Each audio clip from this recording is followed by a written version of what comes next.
Hello students, कैसे हैं। आज के इस वीडियो में हम कक्षा 7 की हिंदी की पाठ्य पुस्तक मल्हार के तीसरे पाठ फूल और कांटा इसके सभी प्रश्नोत्तरों को देखने वाले हैं। तो आइए चलिए वीडियो शुरू करते हैं। पाठ से मेरी समझ से क्या है, कविता के आधार पर नीचे दिए गए प्रश्नों का सटीक उत्तर कौन सा है। उनके सामने तारा या स्टार बनाइए। कुछ प्रश्नों के एक से अधिक उत्तर भी हो सकते हैं। तो नीचे प्रश्न दे रखे हैं, उनमें से जो सही उत्तर है उसके सामने हमें तारा या स्टार बनाना है और कुछ प्रश्नों के उत्तर एक से अधिक भी हो सकते हैं। तो आइए प्रश्न देखते हैं। पहला प्रश्न है, कविता में कांटे के बारे में कौन सा वाक्य सही है। तो यहाँ पर देखिए 4 वाक्य दे रखे हैं, उन्हें पहले हमें पढ़ना है और फिर हमें लगता है कि कौन सा वाक्य सही है, उसके सामने हमें तारा या स्टार बनाना है। तो देखिए पहला वाक्य क्या दे रखा है कि कांटा अपने आसपास की सुगंध को नष्ट करता है। दूसरा दे रखा है कि कांटा तितलियों और भौरों को आकर्षित करता है। आगे दे रखा है कांटा उंगलियों को छेदता है और वस्त्र फाड़ देता है। आगे है कांटा पौधे को हानि पहुंचाता है। इसका उत्तर है कांटा उंगलियों को छेदता है और वस्त्र फाड़ देता है। दूसरा प्रश्न है, कविता में फूल और कांटे में समानताओं और विभिन्नताओं का उल्लेख किया गया है। निम्नलिखित में से कौन सा वाक्य इन्हें सही रूप में व्यक्त करता है। यानी कि फूल और कांटे की समानताओं को और विभिन्नताओं को कौन सा ऐसा वाक्य है जो सही रूप में व्यक्त करता है, सही रूप में बताता है। तो अब हम वाक्यों को पढ़ते हैं। पहला वाक्य है कि फूल सुंदरता का प्रतीक है और कांटा कठोरता का। दूसरा है फूल और कांटे के बारे में लोगों के विचार समान होते हैं। फूल और कांटे एक ही पौधे पर उगते हैं लेकिन उनके स्वभाव भिन्न होते हैं। आगे है फूल और कांटे को समान देखभाल मिलती है फिर भी उनके रंग ढंग अलग होते हैं। तो देखिए हमें कविता के आधार पर उत्तर देना है। तो इसके सही उत्तर क्या है, ये देखिए इसके 2 उत्तर सही हैं कि फूल और कांटे एक ही पौधे पर उगते हैं लेकिन उनके स्वभाव भिन्न होते हैं, और फूल और कांटे को समान देखभाल मिलती है फिर भी उनके रंग ढंग अलग होते हैं। और इनके अलावा एक जो उत्तर है वह भी जो विकल्प है सही हो सकता है। ये जो पहला वाला विकल्प है कि फूल सुंदरता का प्रतीक होता है और कांटा कठोरता का, तो हम इसको भी सही कर सकते हैं, सही मान सकते हैं। प्रश्न 3, कविता के आधार पर कौन सा निष्कर्ष उपयुक्त है। पहला दे रखा है कि व्यक्ति का कुल ही उसके सम्मान का आधार होता है। कुल यानी कि जिस परिवार में उसने जन्म लिया है, जिस वंश में उसने जन्म लिया है। आगे है कि व्यक्ति के कार्यों के कारण ही लोग उसका सम्मान करते हैं, या फिर कुल की प्रतिष्ठा हमेशा व्यक्ति के गुणों से बड़ी होती है, या फिर यदि व्यक्ति अच्छे कार्य करता है तो उसके कुल को प्रसिद्धि मिलती है। तो हमें कविता के आधार पर जो उपयुक्त निष्कर्ष है उसे चुनना है। तो इसमें सही निष्कर्ष, सही उत्तर कौन सा है। तो देखिए 2 विकल्प इसमें सही है कि व्यक्ति के कार्यों के कारण ही लोग उसका सम्मान करते हैं, और यदि व्यक्ति अच्छे कार्य करता है तो उसके कुल को प्रसिद्धि मिलती है। उच्च कुल में जन्म लेने से व्यक्ति को प्रसिद्धि और सम्मान नहीं मिलता है। उसे प्रसिद्धि और सम्मान कब मिलता है, जब वह व्यक्ति अच्छा कार्य करता है। उसके बाद है चौथा प्रश्न कि कविता के अनुसार निम्नलिखित में से कौन सा कथन बड़प्पन के लिए सर्वाधिक उपयुक्त है। कथन है कि धन दौलत और ताकत से व्यक्ति के बड़प्पन का पता चलता है, या फिर कुल के बड़प्पन की प्रशंसा व्यक्ति की कमियों को ढक देती है। आगे है बड़प्पन व्यक्ति के गुणों, स्वभाव और कर्मों से पहचाना जाता है, या फिर अंतिम विकल्प है कि कुल का नाम व्यक्ति में बड़प्पन की पहचान का मुख्य आधार है। अब देखते हैं कि इनमें से कौन सा विकल्प सही है। तो देखिए ये जो तीसरे नंबर का विकल्प है कि बड़प्पन व्यक्ति के गुणों, स्वभाव और कर्मों से पहचाना जाता है। तो ये बड़प्पन के लिए सबसे उपयुक्त कथन है। है हो सकता है कि आपके समूह के साथियों ने अलग अलग या एक से अधिक उत्तर चुने हों। अपने मित्रों के साथ में चर्चा कीजिए कि आपने ये उत्तर ही क्यों चुने। तो जैसे अभी हमने देखिए एक दो प्रश्न में एक से अधिक विकल्प चुने हैं, तो हमने उन विकल्पों को एक से अधिक क्यों चुना है उसका यहाँ पे आपको कारण बताया है। इसी तरह से अगर आपने भी बच्चों हमसे अलग कोई विकल्प चुना है तो आपके पास में उस विकल्प को चुनने का कारण होना चाहिए। तो आप अपने उस विकल्प को लिख सकते हैं और उसके साथ में आपने वो विकल्प क्यों चुना है उसका कारण भी आपको लिखना है। या अगर आपके मित्रों ने अलग विकल्प चुना है तो आप उनसे भी पूछ सकते हैं कि उन्होंने ये विकल्प अलग क्यों चुना है। तो उत्तर है क के प्रश्न 1 और प्रश्न 2 में यही उत्तर है। कुछ साथियों ने प्रश्न 3 में विकल्प 3 भी सही किया है। तो देखिए प्रश्न 3 में विकल्प 3, देखिए प्रश्न 3 ये रहा और इसमें विकल्प 3 ये रहा, तो इसको भी कुछ साथियों ने सही किया है। विकल्प 3 क्या है कि कुल की प्रतिष्ठा हमेशा व्यक्ति के गुणों से बड़ी होती है। तो अब जब उन्होंने ये विकल्प चुना है तो उसके पीछे का कारण भी देना है। साथियों से चर्चा करने पर पता चला कि तीसरे विकल्प के 2 अर्थ निकल रहे हैं। पहला तो कुल की प्रतिष्ठा हमेशा व्यक्ति के गुणों से बड़ी होती है, जो कि गलत विकल्प है। अगर हम इसे इस रूप में पढ़ें कि कुल की प्रतिष्ठा व्यक्ति के गुणों से बड़ी होती है तो ये विकल्प गलत है। दूसरा अर्थ है कि कुल की प्रतिष्ठा हमेशा व्यक्ति के गुणों से यानी कि गुणों की वजह से ही बड़ी होती है, जो कि सही विकल्प है।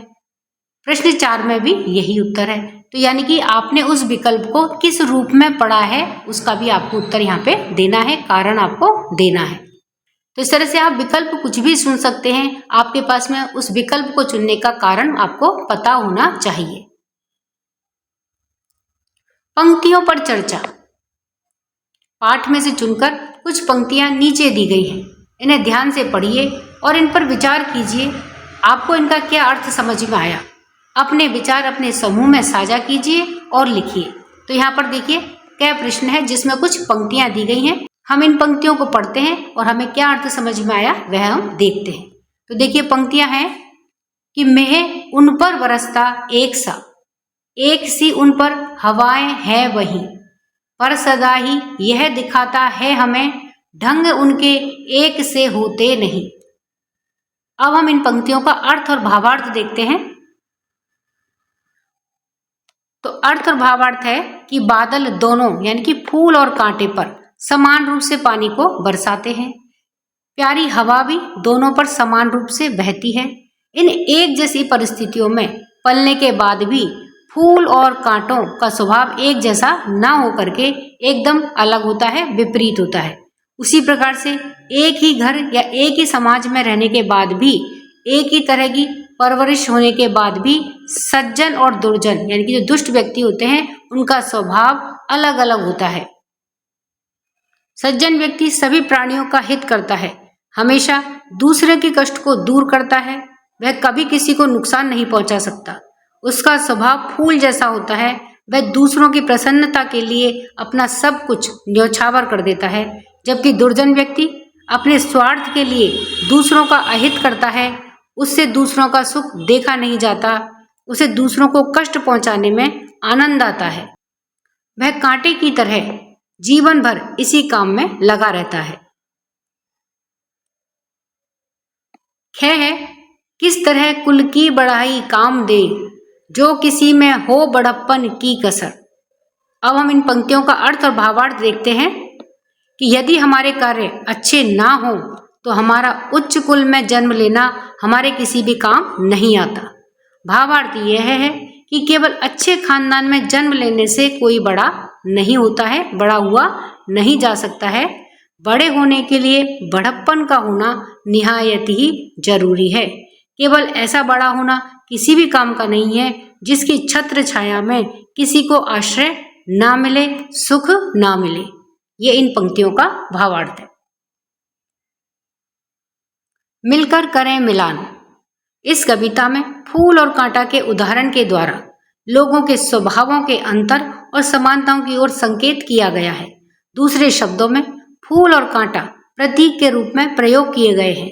अपने साथियों के साथ में मिलकर के चर्चा कीजिए कि फूल और कांटा किस किस के प्रतीक हो सकते हैं। इन्हें उपयुक्त प्रतीकों से जोड़िए। तो यहाँ पर देखिए फूल और कांटे का चित्र दिया गया है और यहाँ पर ये अलग अलग स्वभाव के प्रतीक दे रखे हैं। अब हमें इन्हें पढ़ करके ये बताना है कि ये जो स्वभाव है, प्रतीक है, ये फूल से संबंधित है या कांटे से संबंधित है। तो इसके उत्तर के लिए हम क्या करेंगे, एक तरफ फूल और एक तरफ कांटा बना करके, और जो ये शब्द हैं इनको पढ़ करके हम देखेंगे कि ये फूल से संबंधित है या कांटे से संबंधित है। अगर ये फूल से संबंधित है तो इसे फूल वाले ग्रुप में लिख देंगे, और अगर ये शब्द कांटे से संबंधित है तो इसे कांटे की तरफ कांटे वाले ग्रुप में लिख देंगे। इस प्रकार से इस प्रश्न का उत्तर करना बहुत आसान हो जाएगा। तो आइए अब हम इसका उत्तर देखते हैं।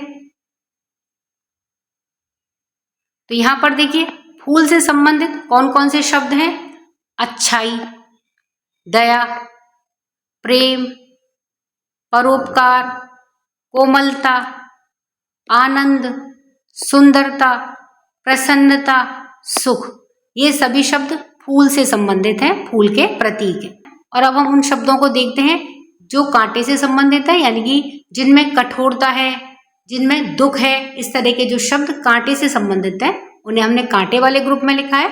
शब्द देखते हैं, कठोरता, बुराई, पीड़ा, स्वार्थ, दुख और परोपकार। तो यहाँ पर देखिए हमने परोपकार को कांटे में भी लिखा है और फूल में भी लिखा है।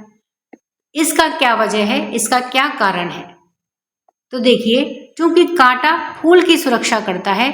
आपने देखा होगा कि जहाँ कई फूल ऐसे होते हैं जिनके चारों तरफ कांटे होते हैं, तो उस कांटे का क्या महत्व होता है कि वह फूल की सुरक्षा करता है, अर्थात दूसरे पर उपकार करता है। तो इसलिए हमने परोपकार शब्द को फूल का भी प्रतीक माना है और कांटे के लिए भी परोपकार शब्द को प्रतीक के रूप में लिया है। सोच विचार के लिए कविता को एक बार पुनः ध्यान से पढ़िए, पता लगाइए और लिखिए।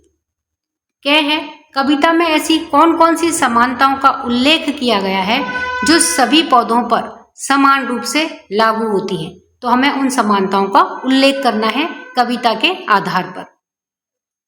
तो देखिए उत्तर है कि सभी पौधों पर समान रूप से लागू होने वाली समानताएं जिनका उल्लेख कविता में किया गया है वे हैं।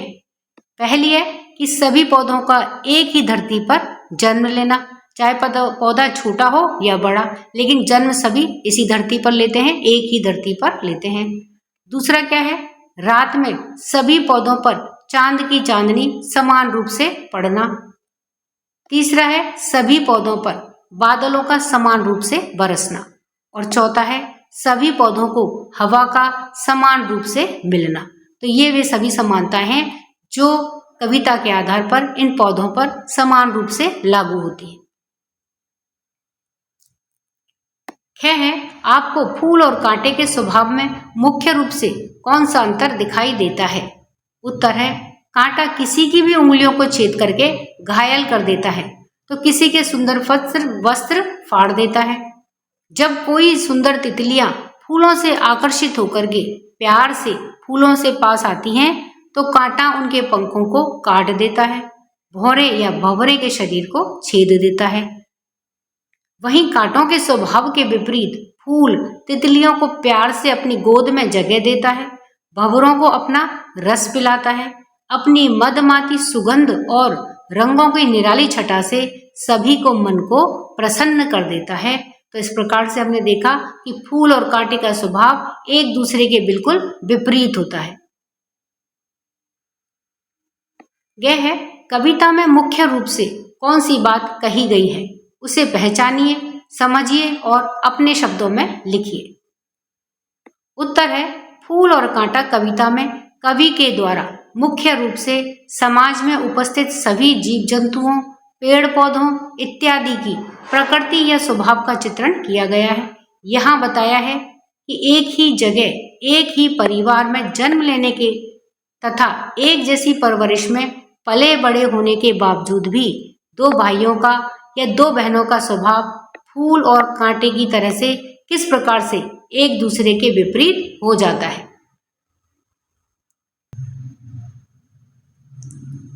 घ है किस तरह कुल की बढ़ाई काम दे, जो किसी में हो बढ़प्पन की कसर। उदाहरण देकर के समझाइए। उत्तर है भावार्थ यह है कि कोई भी व्यक्ति केवल अच्छे या ऊंचे खानदान में जन्म लेने से बड़ा नहीं हो जाता। बड़ा होने के लिए बढ़प्पन अर्थात त्याग, समर्पण, सज्जनता का होना निहायत ही जरूरी है। केवल उम्र या पद में बड़ा होना किसी भी काम का नहीं है। जिसकी छत्र छाया में किसी को ना तो आश्रय मिले और ना ही सुख मिले, ना ही शीतलता का आभास हो। जैसे कि खजूर का पेड़ बड़ा होने पर भी ना तो किसी को छाया प्रदान करता है और उसके फल भी बहुत ऊंचे होते हैं, जिन्हें कोई भी आसानी से प्राप्त नहीं कर सकता है। तो इस प्रकार से एक खजूर के पेड़ का उदाहरण हम देकर के समझा सकते हैं कि खजूर के पेड़ ना तो किसी को छाया दे सकता है और ना ही उसके फल किसी के काम के होते हैं। तो इसी प्रकार से बड़प्पन अगर किसी व्यक्ति में नहीं है तो उसके बड़ा होने का कोई भी फायदा नहीं है, अगर किसी को उससे सुख ना मिले, शीतलता ना मिले, आश्रय ना मिले। अड़े है खटकता एक सबकी आंखों में, दूसरा है सोहता सुर शीश पर। लोग कैसे स्वभाव के व्यक्तियों की प्रशंसा करते हैं और कैसे स्वभाव वाले व्यक्तियों से दूर रहना पसंद करते हैं। तो उत्तर है ऐसे व्यक्ति जो कांटे की भांति सज्जन व्यक्तियों के साथ में दुर्व्यवहार करते हैं, उन्हें नुकसान पहुंचाते हैं, अपने खराब स्वभाव के कारण समाज के सभी लोगों के मन में खटकते हैं अर्थात बुरे लगते हैं और लोग उनसे दूर रहना पसंद करते हैं। जबकि ऐसे व्यक्ति जो फूलों की तरह से सज्जन और भले होते हैं और सभी को सुख पहुंचाते हैं, सभी के मन को प्रिय लगते हैं और लोग उनकी प्रशंसा करते हैं। अनुमान और कल्पना से अपने समूह में मिलकर चर्चा कीजिए। क्या है? कल्पना कीजिए कि चांदनी, हवा और मेघ केवल एक पौधे पर बरसते हैं, बाकी के पौधे इन सब के बिना कैसे दिखेंगे और उनके जीवन पर इसका क्या प्रभाव होगा। तो उत्तर है कि यदि कभी ऐसा हो कि चांदनी, हवा और मेघ केवल एक पौधे पर बरसें तो बाकी के पौधे इन सब के बिना सूख जाएंगे और उनका जीवन समाप्त हो जाएगा। है यदि सभी पौधे एक जैसे होते तो दुनिया कैसी लगती। उत्तर है आज दुनिया में अलग अलग प्रकार के हजारों लाखों पेड़ पौधों से हमें अलग अलग तरह के खाने के पदार्थ मिलते हैं। अलग अलग तरह के कार्यों के लिए अलग अलग तरह की औषधियां और लकड़ी मिलती है। यदि सभी पौधे एक जैसे होते तो इस एक रूपता से दुनिया नीरस और उबाऊ हो जाती। कभी कोई नयापन, विविधता नहीं होती, जिससे कि मनुष्य के अंदर सारा उत्साह समाप्त हो जाता। मनुष्य को प्रकृति से किसी भी प्रकार की प्रेरणा नहीं मिलती तथा वह प्रेरणा से रहित हो जाता। यह है यदि कांटे ना होते और हर पौधा केवल फूलों से भरा होता तो क्या होता। उत्तर है यदि हर पौधा केवल फूलों से भरा होता और कांटे नहीं होते तो फूलों की रक्षा करने वाला कोई नहीं होता, क्योंकि कांटे ही हैं जो कि पौधों की सुरक्षा के कवच होते हैं।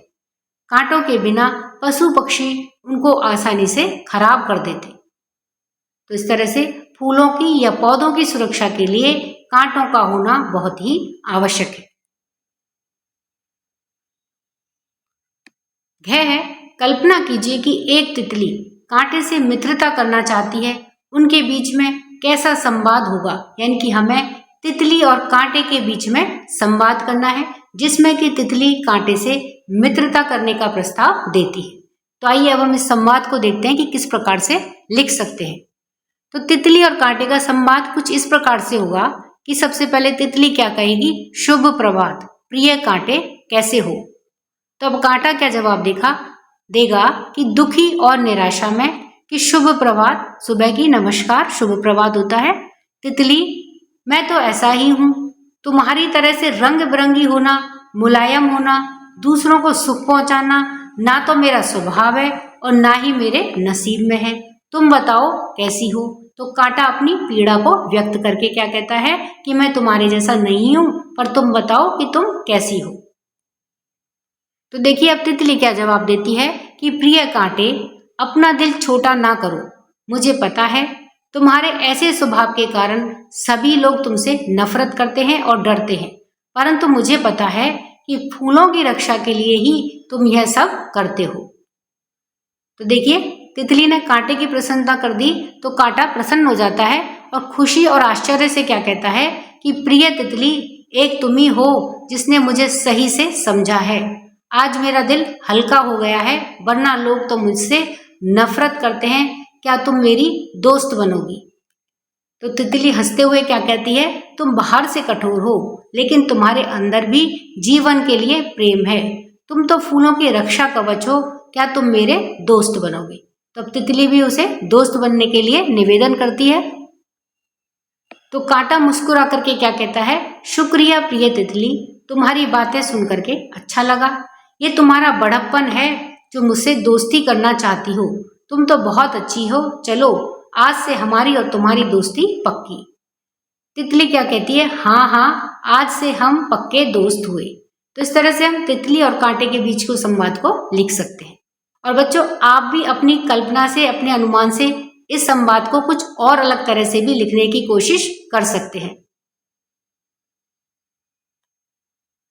अड़े हैं, कल्पना कीजिए कि आपको किसी कांटे, फूल या दोनों के गुणों के साथ में जीवन जीने का अवसर मिलता है।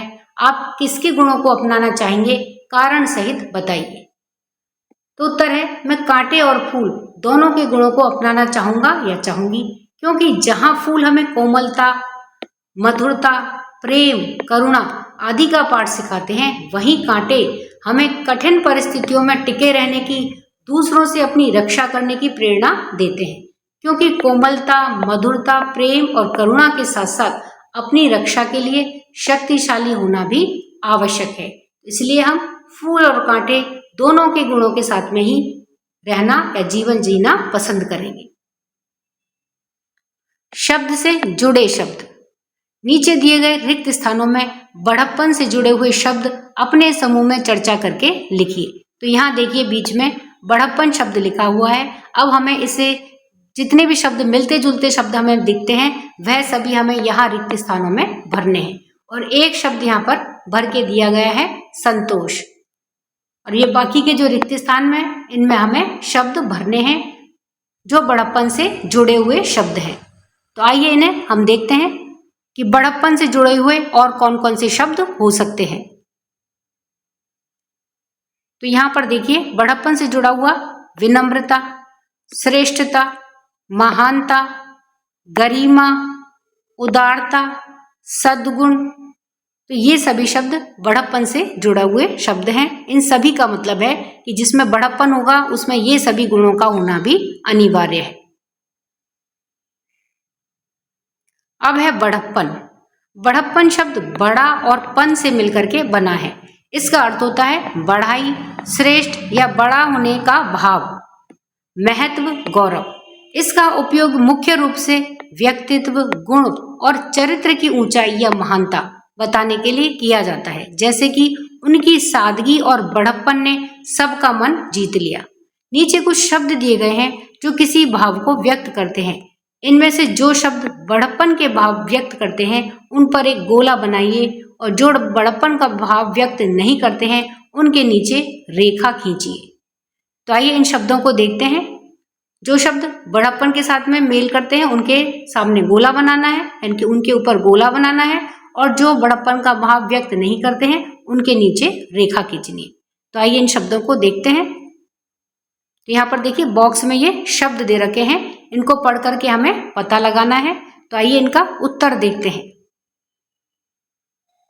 तो देखिए बॉक्स के शब्द हैं सहनशीलता। तो हमने इसके चारों तरफ ये बॉक्स बना दिया है, आप गोला भी बना सकते हैं।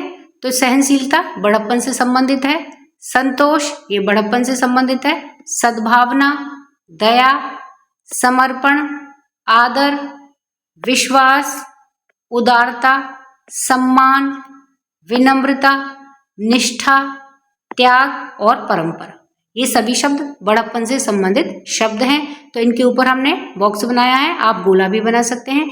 और जो शब्द बड़प्पन के विपरीत भाव व्यक्त करते हैं उनके नीचे रेखा खींचनी है।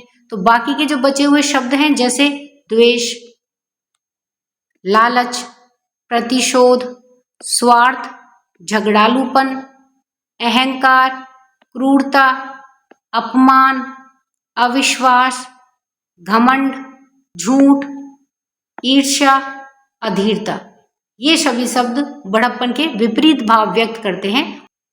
कविता की रचना। फूल लेकर तितलियों को गोद में, भौर को अपना अनूठा रस पिला, निज सुगंधों ओ निराले रंग से, है सदा देता कली का जी खिला। इस पंक्ति में रेखांकित शब्द पर ध्यान दीजिए। क्या आपने इस शब्द को पहले कहीं पढ़ा है? यह शब्द है और।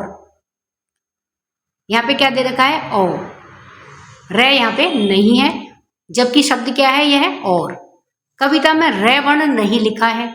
कई बार बोलते हुए हम शब्द की अंतिम ध्वनि उच्चारित नहीं करते हैं। कभी भी कविता की लय के अनुसार ऐसा प्रयोग करते हैं।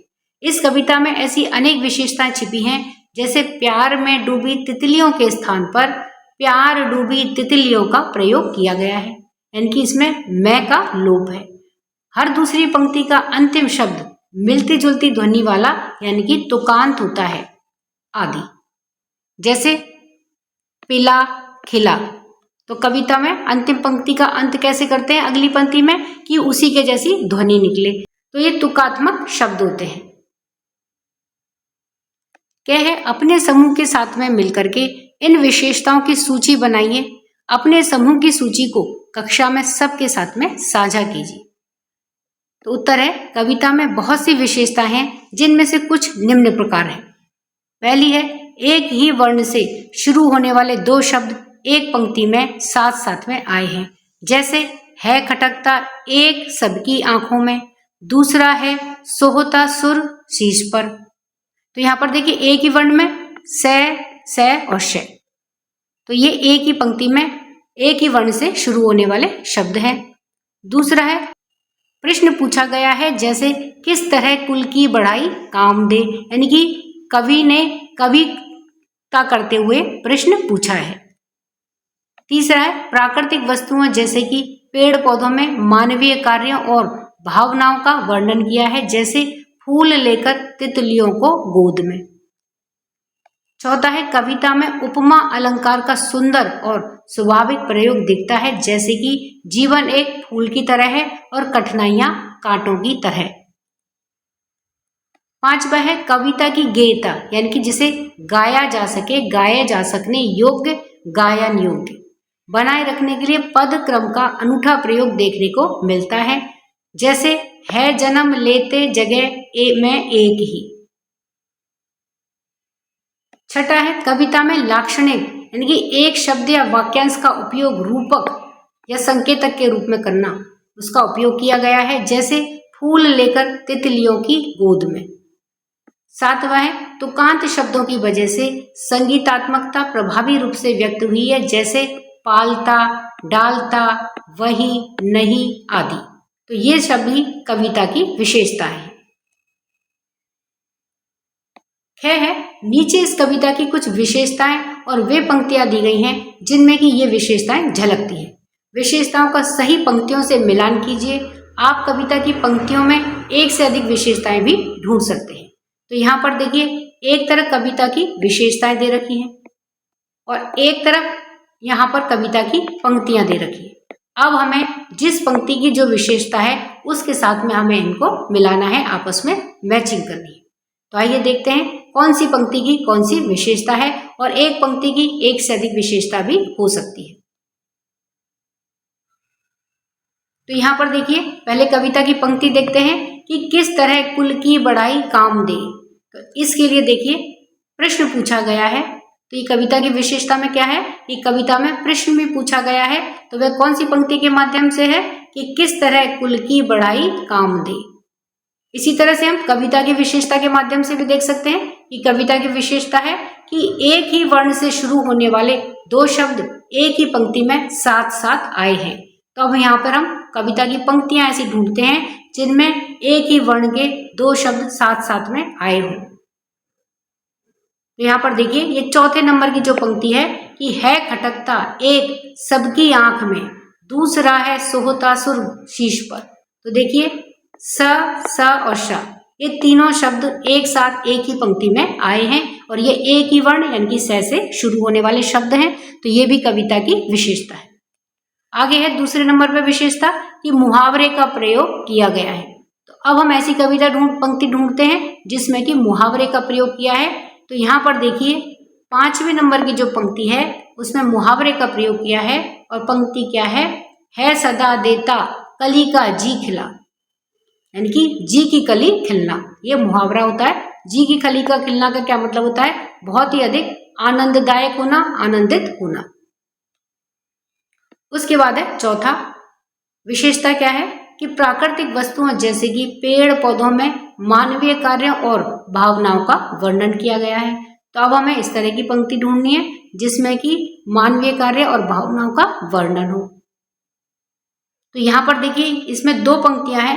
पहली है दूसरे नंबर की पंक्ति कि भौरों को अपना अनूठा रस पिला, और एक पंक्ति है छठे नंबर की, ये देखिए कि फूल लेकर तितलियों को गोद में। तो यहाँ पर ये मानवीय भावना है, रस पिलाना और गोद में बिठाना, ये मानव करते हैं। तो इस तरह से ये मानवीय कार्यों का, भावनाओं का यहाँ पर वर्णन किया गया है। पांचवा है कि एक दूसरे के विपरीत अर्थ वाले शब्दों का प्रयोग किया गया है। तो अब हमें ऐसी पंक्ति ढूंढनी है जिसमें एक ही पंक्ति में एक दूसरे के विपरीत अर्थ वाले शब्द है। तो यहाँ पर देखिए चौथे नंबर की जो पंक्ति है कि है खटकता एक सबकी आंख में, दूसरा है सोहता सुर शीश पर। तो इसमें खटकता और सोहता ये दोनों शब्द एक दूसरे के विपरीत अर्थ वाले शब्द हैं, पर ये एक ही पंक्ति में इनका प्रयोग किया गया है। तो ये कविता की विशेषता है, सुंदरता है। तो इस तरह से हम कविता की विशेषताओं का कविता की पंक्तियों के साथ में मिलान करेंगे। कविता का सौंदर्य क्या है? आगे कविता की कुछ पंक्तियां दी गई हैं, इनमें कुछ शब्द हटा दिए गए हैं और साथ में मिलते जुलते अर्थ वाले शब्द भी दिए गए हैं। इनमें से प्रत्येक शब्द से वह पंक्ति पूरी करके देखिए, जो शब्द उस पंक्ति में जच रहे हैं उन पर घेरा बनाइए। तो यहाँ पर देखिए ये कविता की कुछ पंक्तियां दी गई हैं जिनमें ये बीच में रिक्त स्थान दिए गए। तो यहाँ पर इनमें से कुछ शब्दों को हटा लिया गया है और साथ में ही ये देखिए शब्द दिए गए हैं। इन शब्दों के साथ में हमें इस पंक्ति को, इस कविता को फिर से पढ़ के देखना है कि क्या इन शब्दों के साथ में ये कविता जचती है, यानी कि कविता लय में गाई जा सकती है। तो हमें उन शब्दों को घेरा बनाना है, गोला बनाना है। तो आइए इन शब्दों के साथ में हम इन पंक्ति को गा करके देखते हैं। तो यहाँ पर देखिए हम सबसे पहले रात शब्द को लेते हैं और यहाँ पर देखिए जो दूसरा रिक्त स्थान है उसके लिए हम शशि शब्द है उसको लेते हैं। तो रात में उन पर चमकता शशि भी, तो देखिए गाने में थोड़ा सा उतना सहजता, उतनी अच्छी लय नहीं है, तो इसलिए हम शशि शब्द को नहीं लेंगे। दूसरा है चंद्रमा, तो रात में उन पर चमकता चंद्रमा भी, तो देखिए चंद्रमा को भी बोलने में थोड़ा सा कठिन पड़ता है, तो लय थोड़ी सी लड़खड़ा जाती है।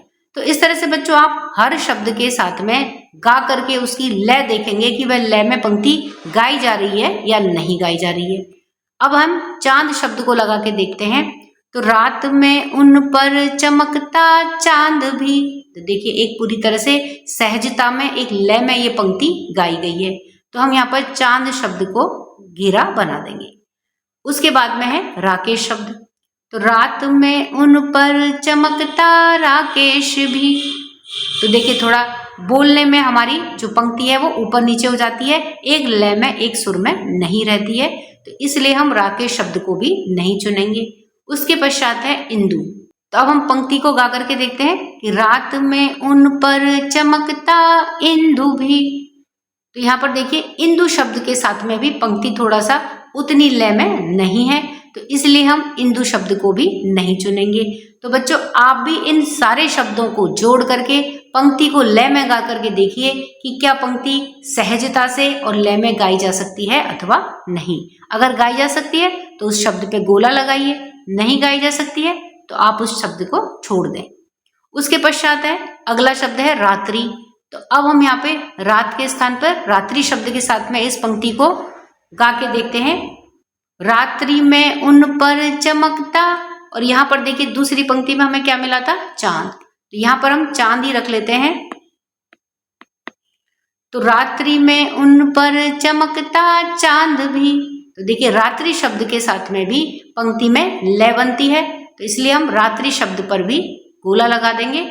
रात शब्द पर भी हमने गोला लगा दिया है। उसके पश्चात है रजनी शब्द। अब हम रजनी शब्द को जोड़ करके पंक्ति को गा करके देखते हैं। रजनी में उन पर चमकता चांद भी, तो देखिए रजनी शब्द को जब हम जोड़ते हैं तो ये पंक्ति कुछ उतनी लय में नहीं गाई जा पा रही, तो इसका मतलब हम रजनी शब्द को नहीं चुनेंगे। उसके पश्चात है निशा।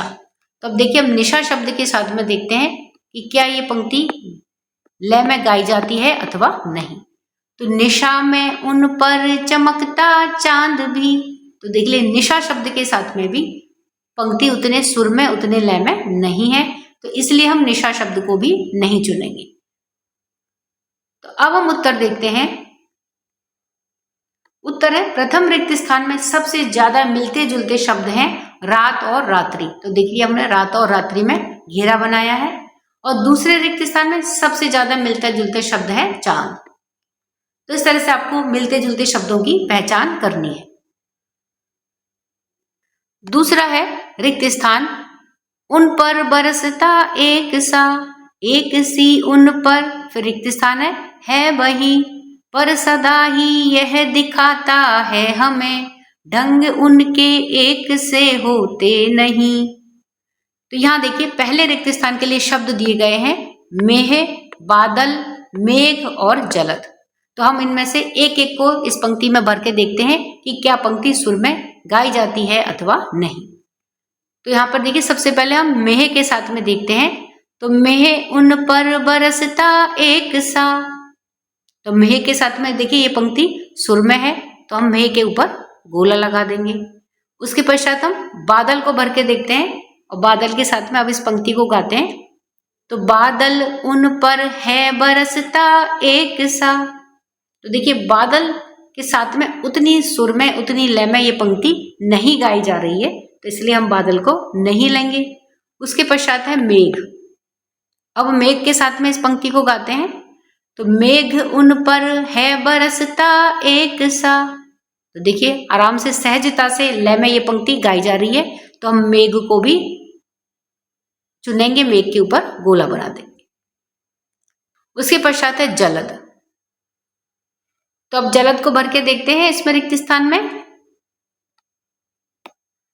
और इसके साथ में अब हम गाते हैं। तो जलद उन पर है बरसता एक सा, तो देखिए थोड़ा सा गाने में उतनी सहजता नहीं है, उतनी लय नहीं है, तो इसलिए हम जलद शब्द को नहीं चुनेंगे।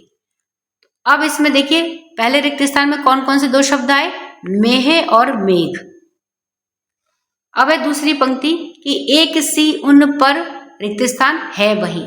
इसके लिए यहाँ पर देखिए ये शब्द दिए गए हैं, इनमें से जो जो शब्दों के साथ में ये पंक्ति लय में या सुर में गाई जाती है उन शब्दों को हम देखते हैं। तो देखिए सबसे पहले है वायु। तो एक सी उन पर वायु है वही, तो देखिए वायु के साथ में ये थोड़ा सा बोलने में उतना आसान, उतना सहज, उतना लय में नहीं है, तो इसलिए हम वायु शब्द को नहीं चुनेंगे। अब है पवन। पवन के साथ में हम गा के देखते हैं। तो एक सी उन पर पवन है वही, तो पवन शब्द के साथ में भी उतनी लय में नहीं है, तो इसलिए हम पवन शब्द को भी नहीं चुनेंगे। उसके बाद है समीर। समीर के साथ में गा के देखते हैं। तो एक सी उन पर समीर है वही, तो देखिए जो कविता की एक रूपता है, कविता की जो लय है वह टूटती है, तो इसलिए हम इस शब्द को भी नहीं चुनेंगे। उसके बाद है मारुत। तो हम मारुत शब्द के साथ में पंक्ति को गा के देखते हैं। एक सी उन पर मारुत है वही, तो देखिए गाने में बिल्कुल भी अच्छा ही नहीं लग रहा है, यानी कि ये शब्द हम नहीं चुनेंगे। लय इससे बिल्कुल भी नहीं बन रही है। उसके पश्चात है बयारें। तो बयारें शब्द के साथ में देखते हैं, तो एक सी उन पर बयारें है बही। तो देखिए गाने में बिल्कुल लय है, स्वर है, तो इसलिए हम बयारें शब्द पे घेरा बना देते हैं, गोला बना देते हैं। आगे शब्द है हवाएं। तो अब हम हवाएं शब्द के साथ में पंक्ति को गाते हैं, एक सी उन पर हवाएं है बही। तो ये शब्द बिल्कुल सही है, इससे पंक्ति बिल्कुल लय में गाई जा रही है, सुर में गाई जा रही है, तो इसलिए हम हवाएं शब्द को भी चुन लेते हैं, हवाएं शब्द पे भी घेरा बना देते हैं। तो इस तरह से हम शब्द को चुनेंगे, एक एक शब्द के साथ को उसको रिक्त स्थान में भरेंगे और उसके पंक्ति के साथ में हम गाएंगे। अगर पंक्ति लय में गाई जा रही है तो हम उस शब्द को चुन लेंगे, अगर हमारी जो पंक्ति लय में नहीं होती है, गाने में थोड़ा सा कठिनाई होती है, तो हम उस शब्द को नहीं चुनेंगे। तो उत्तर है कि प्रथम पंक्ति में सबसे ज्यादा मिलते जुलते शब्द हैं मेह और मेघ। दूसरी पंक्ति में सबसे ज्यादा मिलते जुलते शब्द हैं बयारें और हवाएं, यानी कि इनके साथ में ये पंक्तियां आसानी से सहजता से गाई जा रही है। ख है अपने समूह में चर्चा करके पता लगाइए कि कौन सा शब्द रिक्त स्थानों में सबसे अधिक साथियों को जच रहा है और क्यों। तो इसमें बच्चों आपकी क्लास के जितने भी स्टूडेंट्स हैं उनके साथ में आपने जो उत्तर लिखा है और जिस शब्द को सबसे ज्यादा आपकी क्लास में बच्चों ने चुना है, वह उसका आपको पता लगाना है कि उनको कौन सा शब्द जचा है। तो यहाँ पर देखिए हमने जो आंसर लिखे हैं, उत्तर लिखे हैं, उनमें प्रथम पंक्ति में सबसे ज्यादा कौन सा है, मेह और मेघ शब्द जचते हैं। दूसरी पंक्ति में सबसे ज्यादा बयारें और हवाएं शब्द जचते हैं। जब इन पंक्तियों को इन शब्दों के साथ में गाया जाता है तो एक सुंदर राग बैठती है, एक सुंदर लय बैठती है। तो इसी तरह से आप अपनी कक्षा के साथियों के उत्तरों की जांच करके पता कर सकते हैं कि उन्होंने सबसे ज्यादा कौन से शब्द को प्रयोग किया है जो इन पंक्तियों में जच रहे।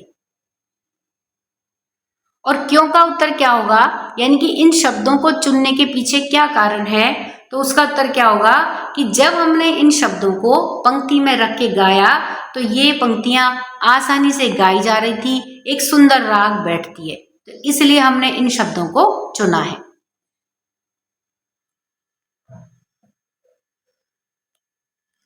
विशेषण। भौर का है वेद देता श्याम तन। श्याम तन का अर्थ है काला शरीर, श्याम यानी काला और तन यानी शरीर। तो यहाँ श्याम शब्द भंवरे के शरीर की विशेषता बता रहा है, अर्थात श्याम विशेषण है और तन क्या है, एक संज्ञा शब्द है जिसकी विशेषता बताई जा रही है। यानी कि संज्ञा शब्द क्या है, तन है, और उसकी विशेषता क्या है कि वह काला है, अर्थात तन यानी कि विशेष शब्द है। तो यहाँ पर देखिए विशेषण और विशेष दो चीज हैं। तो विशेष तो क्या होता है, जिसकी विशेषता बतलाई जाती है, यानी कि संज्ञा और सर्वनाम विशेष होता है। तो संज्ञा और सर्वनाम की विशेषता बतलाई जा रही है, यानी कि संज्ञा और सर्वनाम कैसे हैं। तो कैसे हैं का उत्तर हमें जिस शब्द से मिलता है वह क्या होता है, विशेषण होता है। तो यहाँ पर विशेष क्या हो गया, तन हो गया, यानी कि शरीर हो गया, और शरीर कैसा है, काला है, तो काला उसकी विशेषता हो गई। तो इस तरह से विशेषण और विशेष होते हैं। क्या है, नीचे दी गई पंक्तियों में विशेषण और विशेष शब्दों की पहचान करके लिखिए। अब बच्चों आपको समझ में आ गया होगा कि विशेष का अर्थ क्या होता है, संज्ञा और सर्वनाम, क्योंकि इनकी ही विशेषता बताई जानी है। और विशेषण क्या होता है, जो संज्ञा और सर्वनाम की विशेषता बतलाते हैं उन शब्दों को विशेषण कहते हैं। जैसे इसमें दे रखा है एक उदाहरण, भौर का है वेद देता श्याम तन। तन यानी शरीर, तो शरीर क्या है, विशेष है, और इसकी विशेषता क्या है कि यह श्याम है, काला है। उसी तरह से दूसरा है कि फाड़ देता है किसी का वर वसन। तीसरा है कि भौर को अपना अनूठा रस पिला, और चौथा है निज सुगंधों और निराले ढंग से। तो इन पंक्तियों में हम विशेषण और विशेष देखते हैं। तो देखिए उत्तर में क्या है पहला कि वर वसन का अर्थ क्या है? सुंदर वस्त्र या सुंदर कपड़े। वसन यानी कपड़े, वर यानी सुंदर। यहाँ पर वर कपड़े की विशेषता बतला रहा है, यानी कि कपड़ा कैसा है। तो कैसे शब्द का उत्तर किससे मिल रहा है? कपड़ा कैसा है? सुंदर है, वर सुंदर। अर्थात वर एक विशेषण है और वसन क्या है? संज्ञा है, क्योंकि कपड़े की विशेषता बतलाई जा रही है। तो कपड़ा क्या हुआ? वसन क्या हुआ? संज्ञा है। जिसकी विशेषता बताई जाती है अर्थात वसन क्या है? विशेष्य है, संज्ञा शब्द है। दूसरा क्या है? अनूठा रस में अनूठा रस की विशेषता है और रस क्या है? विशेष्य है। अनूठा रस, तो रस की विशेषता बतलाई जाती है, इसलिए रस क्या है? विशेष है और अनूठा क्या है? विशेषण है।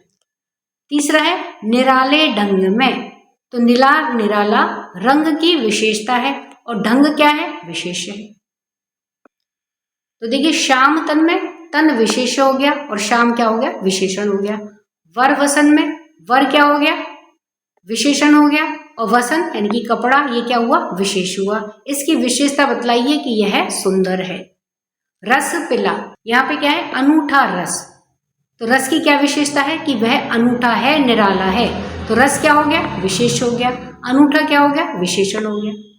उसी प्रकार से निराले ढंग, ढंग की क्या विशेषता है? कि वह निराला है, तो इसलिए ढंग क्या हुआ? विशेष हुआ।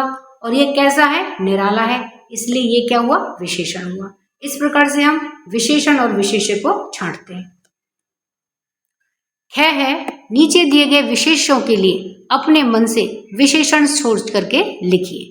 तो विशेष्य का मतलब क्या होता है? संज्ञा या सर्वनाम। जिन शब्दों की विशेषता बताई जानी है वे शब्द होते हैं विशेष। तो यहाँ पर विशेष दिए गए हैं, हमें उनके लिए विशेषण चुनने हैं। तो देखिए शब्द है फूल, तो फूल कैसा हो सकता है? देखिए कैसा में? सुंदर हो सकता है, खुशबूदार हो सकता है। इसके अलावा आपको फूल की और कोई भी विशेषता अगर आपको आती है तो वह भी आप लिख सकते हैं। दूसरा है कांटा, कांटे की क्या विशेषता होगी? देखिए विशेषण हम क्या लिख सकते हैं इसके लिए? नुकीला, कठोर। तीसरा है मेह, तो काला मेह, घना। तो आप एक से अधिक विशेषण भी लिख सकते हैं। फिर है चौथा चांद, चांद के लिए क्या विशेषण है? हमें चांद में क्या विशेषता दिखाई देती है? देखिए पूरा चांद है, आधा चांद है, चमकीला है, आज बिल्कुल गोल चांद है। तो इस तरह से हम चांद के लिए विशेषताएं विशेषण लिख सकते हैं। पांचवा है रात, तो विशेषण हम इसमें क्या देंगे? रात, चांदनी रात, अंधेरी रात, गहरी रात, घनी रात। तो ये सब रात के लिए विशेषण शब्द है। आपकी बात क्या है? यदि आपको फूल और कांटे में से किसी एक को चुनना हो तो आप किसे चुनेंगे और क्यों? तो उत्तर है कि मैं फूल को चुनूंगा या चुनूंगी क्योंकि उसकी सुगंध और सुंदरता मुझे बहुत प्रिय है। उसे देख करके और सूंघ करके हमारा मन सकारात्मक विचारों से भर जाता है, नकारात्मक विचार दूर होने लगते हैं, जिससे कि फूलों की भांति हम भी लोगों के जीवन में प्रेम, खुशियां आदि बांट करके उनके दुख को कम करने का कार्य कर सकते हैं। कविता में बताया गया है कि फूल अपनी सुगंध और व्यवहार से चारों ओर प्रसन्नता और आनंद फैला देता है।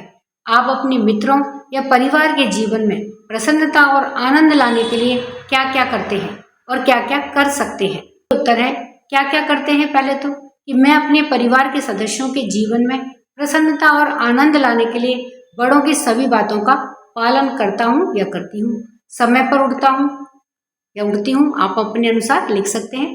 प्रतिदिन नहाती हूँ, घर के छोटे छोटे कामों में अपनी माँ का हाथ बटाती हूँ, चीजों को सही जगह पर रखती हूँ।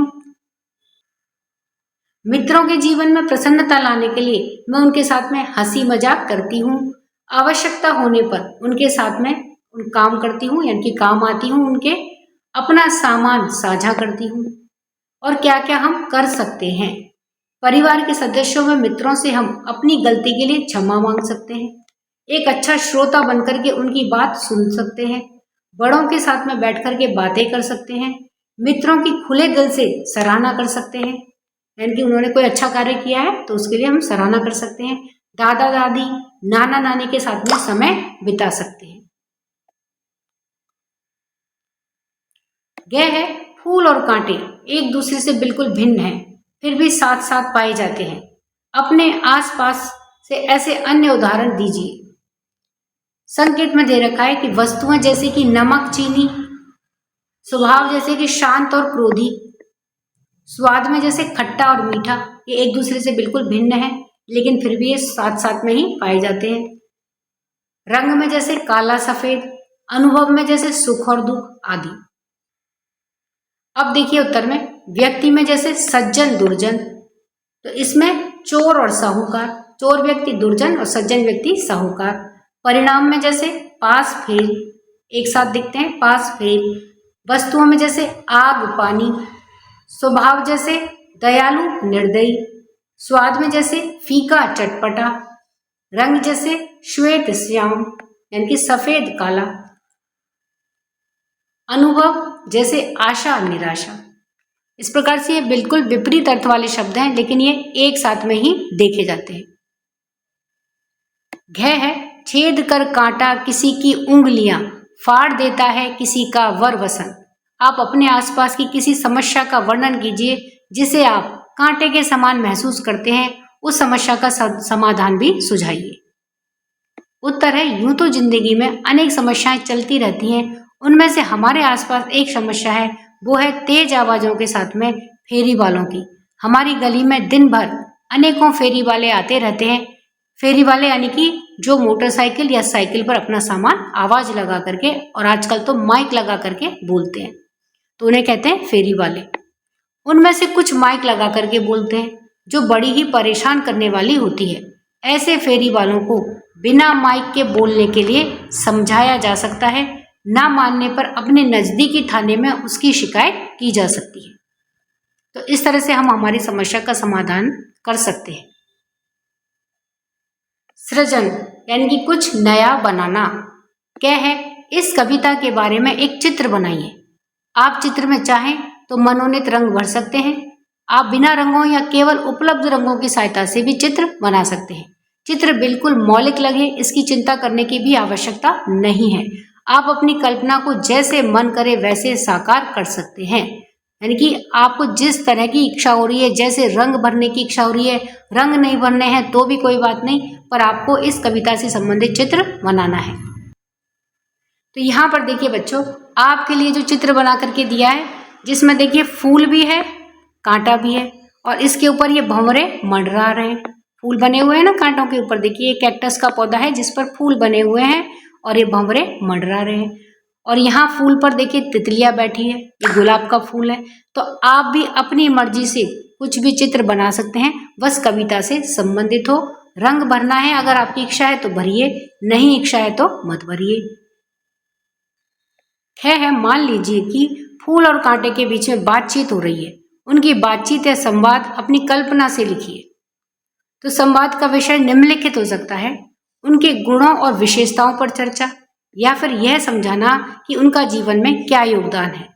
उदाहरण के लिए, फूल, मैं दूसरों के जीवन में सुगंध और सुख फैलाने के लिए आया हूँ। और कांटा, और मैं संघर्ष की याद दिलाने और सुरक्षा देने के लिए आया हूँ। तो अब हमें फूल और कांटे के बीच की जो संवाद है, जो बातचीत है, उसे दिखाना है। तो उत्तर में, एक दिन गर्मी के मौसम में दोपहर का समय था, जब दूर दूर तक कोई दिखाई नहीं दे रहा था। ऐसे समय में एक पौधे पर लगे हुए फूल और कांटे दोनों अकेलापन महसूस कर रहे थे।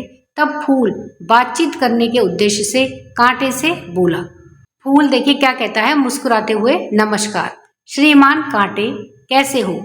तो जब हम किसी से बातचीत करते हैं तो इसी तरह से करते हैं, तो फूल भी इसी तरह से बातचीत कर रहा है। क्या कहता है कि नमस्कार श्रीमान कांटे, कैसे हो।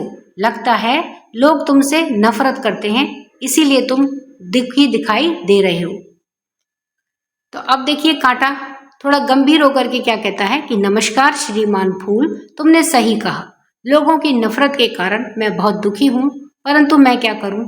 तुम्हारी कोमलता और महक सचमुच मन को भाती है, जिसकी वजह से लोग तुम्हें छीनना चाहते हैं। लेकिन क्या तुम जानते हो कि अगर मैं ना होता तो कोई भी तुम्हें छीन करके ले जाता, और तुम्हारी इस सुंदरता को नष्ट कर देता।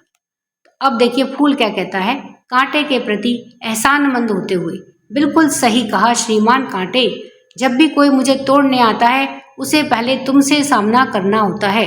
तुम तो मेरी रक्षा करते हो, तुम महान हो।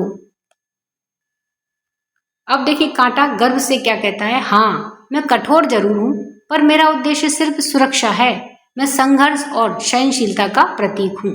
जीवन में सारे काम नरमाई से नहीं होते, कभी कभी कठोरता भी जरूरी है। फूल कुछ सोचते हुए, ये सच है, मैं सबको सौंदर्य, प्रेम और शांति का संदेश देता हूँ, लेकिन तुम्हारे बिना मेरी पहचान अधूरी है। तुम्हारे बिना मैं सुरक्षित नहीं हूँ। कांटा क्या कहता है, और मैं जिससे कि लोग नफरत करते हैं और नापसंद करते हैं, उन्हें यह सिखाता हूँ कि जीवन में हर सुंदर चीज के साथ में कुछ कठिनाइयां भी होती हैं, जैसे कि तुम्हारे साथ में मैं हूं।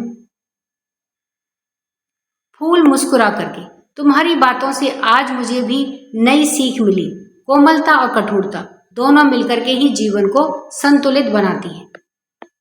तब देखिए कांटा क्या कहता है, हाँ, और इसी से हमारी पहचान है कि एक प्रेम और सौंदर्य देता है तो दूसरा साहस और सुरक्षा, दोनों की बराबर जरूरत है।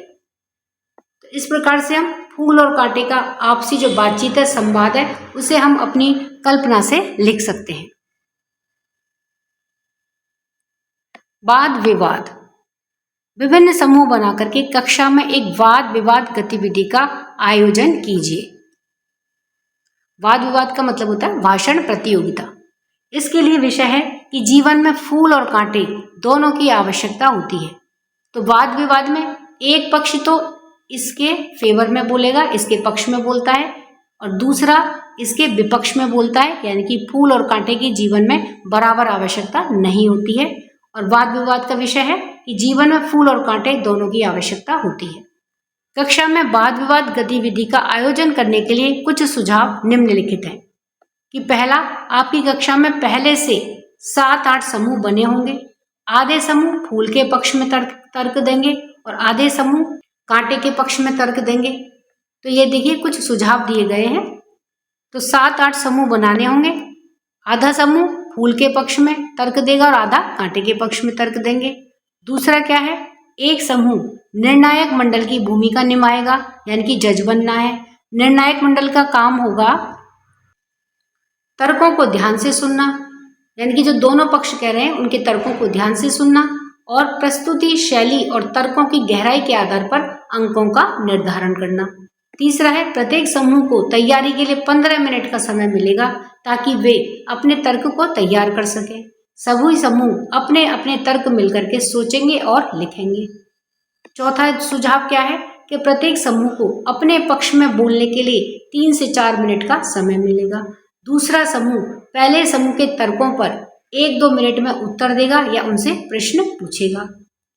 पांचवा क्या है, सभी प्रतिभागियों को एक दूसरे की बात ध्यान से सुननी होगी। बीच में टोकने की अनुमति किसी को भी नहीं होगी, यानी कि जब आपकी बारी आए तब आप उससे जो भी आपको पूछना है आप पूछ सकते हैं।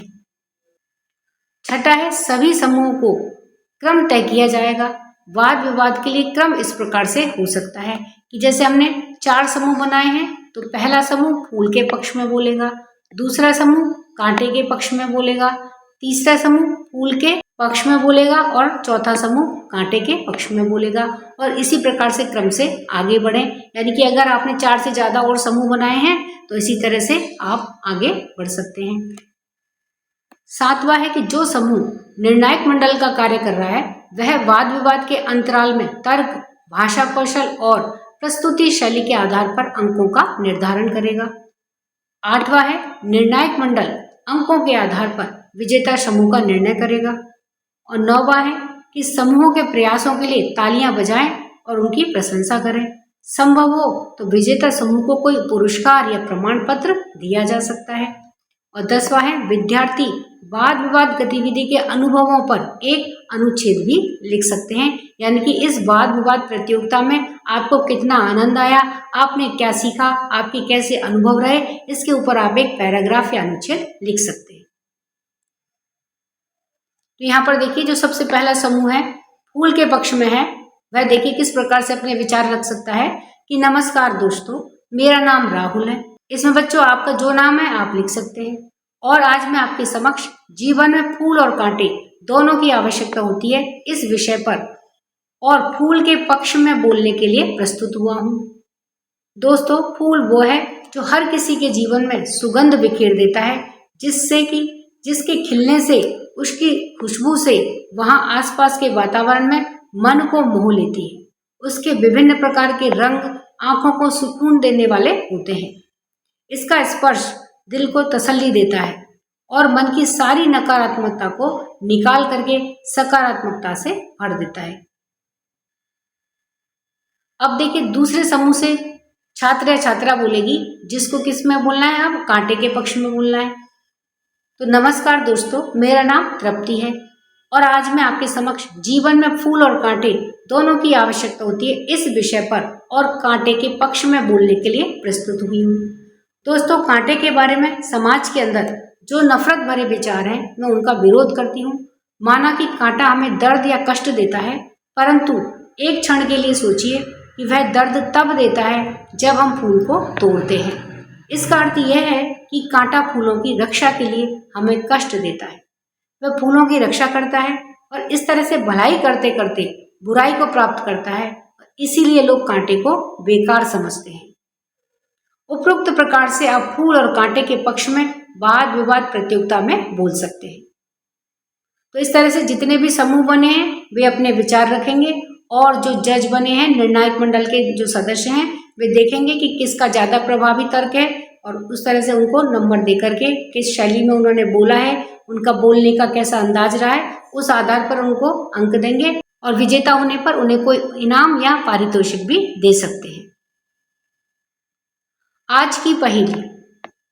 नीचे कुछ ऐसे पेड़ पौधों के चित्र दिए गए हैं जिनमें फूल और कांटे साथ साथ पाए जाते हैं। चित्रों को सही नामों के साथ में रेखा खींच करके जोड़िए। तो यहाँ पर ये देखिए पेड़ या पौधे या फूल के बारे में वर्णन दिया गया है और उनके सामने उनके चित्र दे रखे हैं, लेकिन ये उचित स्थान पर नहीं है। तो हमें इनके फूल या पौधों के बारे में पढ़ करके उचित चित्र के साथ में इनको मिलान करना है। तो आइए इन्हें देखते हैं। तो सही पेड़ पौधे के वर्णन को उसके सही चित्र के साथ में मैच करते हैं। पहली है बबूल। बबूल के लिए क्या दे रखा है कि फूल कैसा होता है, पीले या सफेद छोटे गुच्छेदार। कांटे कैसे होते हैं, लंबे और नुकीले। विशेषता क्या है इसकी, बबूल के पेड़ की, कि इसका उपयोग ईंधन, चारा और औषधियों में किया जाता है। तो यहाँ पर देखिए जो बबूल का पौधा है, ये देखिए ये रहा, इससे इसे हमें रेखा खींच करके मिलाना है और पौधे का नाम लिखना है बबूल। दूसरा है गुलाब। फूल कैसे होते हैं गुलाब में, विभिन्न रंगों में, विशेष रूप से लाल, सफेद और गुलाबी। कांटे तने पर छोटे और तीखे कांटे होते हैं। विशेषता क्या होती है गुलाब के फूलों की, सजावटी पौधा और इत्र यानी कि परफ्यूम, सेंट बनाने के लिए प्रसिद्ध है। तो हमें गुलाब के पौधे के साथ में इसको मिलान करना है रेखा खींच करके। तो ये देखिए गुलाब का पौधा, तो बच्चों आप सभी जानते होंगे, ये देखिए इसको हम गुलाब के पौधे से रेखा खींच करके मिला देंगे और इसके लिखेंगे आगे गुलाब। तीसरा है नागफनी। नागफनी यानी कैक्टस। इसमें देखिए फूल क्या है, रंग बिरंगे, पीले, नारंगी या गुलाबी। कांटे पूरी सतह पर छोटे और लंबे कांटे होते हैं। विशेषता क्या है, सूखे क्षेत्रों में पाया जाता है यानी कि रेगिस्तान में, और सजावटी पौधों के रूप में उगाया जाता है। तो अब हमें इसे नागफनी के पौधे के साथ में मिलाना है। तो ये देखिए ये रहा नागफनी का पौधा और यहाँ पर हम लिख देंगे नागफनी। चौथे नंबर पर है बेर। बेर में देखिए फूल छोटे और हल्के पीले आते हैं। कांटे कैसे होते हैं, शाखाओं पर छोटे छोटे होते हैं। विशेषता क्या है, इसके फल खाद्य और औषधीय होते हैं, खाने में और दवाइयां बनाने में काम आते हैं। तो बेर के पौधे के लिए यहाँ पर देखिए ये चित्र दे रखा है बेर का, इसके साथ में हम इसको मैच कर देंगे रेखा खींच करके। तो इस प्रकार से इन पेड़ पौधों को इनके चित्रों के साथ में रेखा खींच करके मिलाएंगे और इनका नाम लिखेंगे। 5वें नंबर पर है करौंदा। करौंदे में फूल कैसे आते हैं, छोटे, सफेद और सुगंधित। कांटे शाखाओं पर छोटे छोटे और तीखे कांटे होते हैं। विशेषता क्या है, फूल सजावटी और मधुर सुगंध वाले होते हैं। इसके फल से अचार, जैम और जेली बनाई जाती है। यह शुष्क और पहाड़ी क्षेत्रों में उगता है। तो करौंदे के लिए देखिए ये रहा चित्र इसका, इसके साथ में हम इसको जोड़ देंगे। छठा है नींबू। नींबू तो बच्चों आप सभी ने देख रखा होगा, लेकिन नींबू का पौधा देखते हैं किस तरह का होता है। फूल में कैसे आते हैं नींबू में फूल? छोटे, सफेद, हल्के गुलाबी छाया लिए हुए होते हैं, सुगंधित और गुच्छेदार होते हैं। कांटे, शाखाओं पर छोटे और तीखे कांटे होते हैं। विशेषता क्या है कि फल खट्टे और विटामिन सी से भरपूर होते हैं। इनका उपयोग पेय पदार्थ, अचार, औषधियों और खाना बनाने में किया जाता है। तो नींबू के लिए देखिए ये नींबू का पेड़ है, इसके साथ में हम इसको मैच कर देंगे।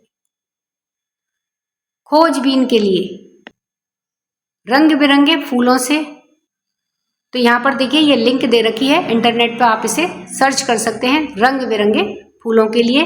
और फूलों की घाटी में ये कविता है, इसे सर्च करने के लिए आप इस लिंक को क्लिक कर सकते हैं। इस लिंक पर आप खोजबीन कर सकते हैं।